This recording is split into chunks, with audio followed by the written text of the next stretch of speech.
नमस्कार दोस्तों, स्वागत है आज के एक और न्यू वीडियो में। तो देखते रहिएगा।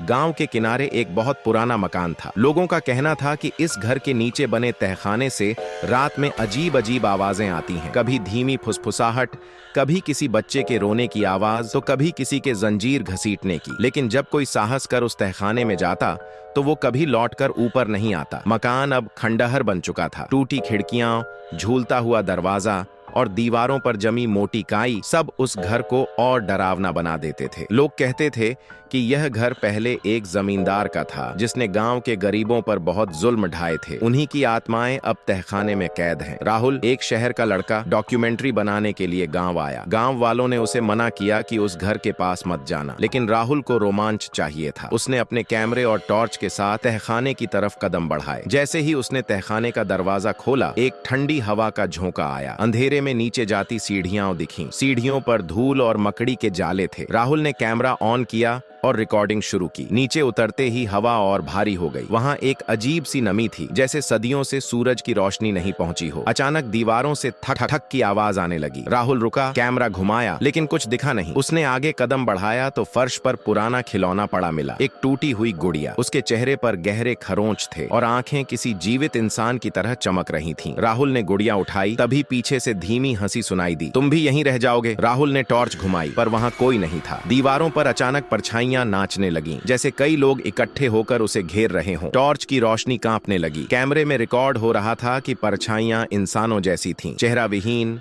काले साए, जिनकी आंखें लाल अंगारों की तरह चमक रही थीं। राहुल अब डर गया। उसने ऊपर जाने की कोशिश की, लेकिन सीढ़ियां गायब थीं। अब पीछे सिर्फ दीवार थी। तहखाना उसके चारों ओर बंद हो चुका था। अचानक आवाज आई, हम सबको उसी ने यहाँ दफनाया, अब तू भी यहीं रहेगा। दीवारों से खून टपकने लगा। छत से लोहे की जंजीरें झूल गईं। राहुल ने भागने की कोशिश की, लेकिन एक जंजीर उसके पैरों में लिपट गई। कैमरा जमीन पर गिरा और बस रिकॉर्ड होता रहा। राहुल की चीखें, भारी कदमों की आवाज और अंत में वही चुप्पी, गहरी और डरावनी चुप्पी। कुछ दिनों बाद गांव वालों ने सुना कि तहखाने से अब एक नई आवाज आती है, मुझे बाहर निकालो, मुझे बाहर निकालो। लोग समझ गए कि राहुल अब उन्हीं आत्माओं का हिस्सा बन चुका है। आज भी उस मकान के तहखाने से आवाजें आती हैं, लेकिन फर्क ये है कि अब उनमें एक नई आवाज गूंजती है। कैमरे वाला शहर का लड़का राहुल, जिसकी कहानी अधूरी रह गई, पर चीखें तहखाने की दीवारों में हमेशा के लिए कैद हो गईं। तो दोस्तों, उम्मीद है कि वीडियो आप लोगों को अच्छा लगा होगा। अच्छा लगा हो तो लाइक, सब्सक्राइब, शेयर जरूर कर देने। मिलते हैं नेक्स्ट वीडियो में। टैब तक के लिए धन्यवाद।